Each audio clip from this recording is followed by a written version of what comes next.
ಹೇಳ್ತೀನಿ ಕೇಳಿಸ್ಕೊ.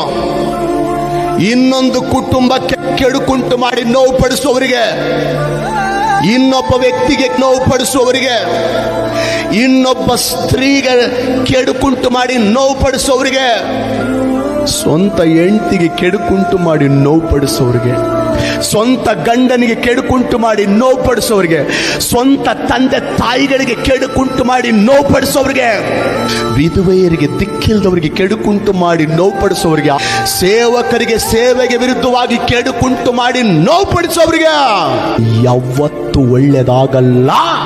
ನಿಮ್ಮಿಂದ ಕೆಲವು ಕುಟುಂಬಗಳು ಅನುಭವಿಸಿದಂತ ನೋವು, ನಿಮ್ಮಿಂದ ನಿಮ್ಮ ಗಂಡ ಅನುಭವಿಸಿದಂತ ವೇದನೆ, ನಿಮ್ಮಿಂದ ನಿಮ್ಮ ಹೆಂಡತಿ ಅನುಭವಿಸಿದಂತ ನರಕ ಯಾತನೆ, ನಿಮ್ಮಿಂದ ನಿಮ್ಮ ತಂದೆ ತಾಯಿಗಳು ಅನುಭವಿಸಿದಂತ ಕಣ್ಣೀರು, ಇದು ಶಾಪವಾಗಿ ಮಾರ್ಪಡದೆ ಬಿಡಲ್ಲ.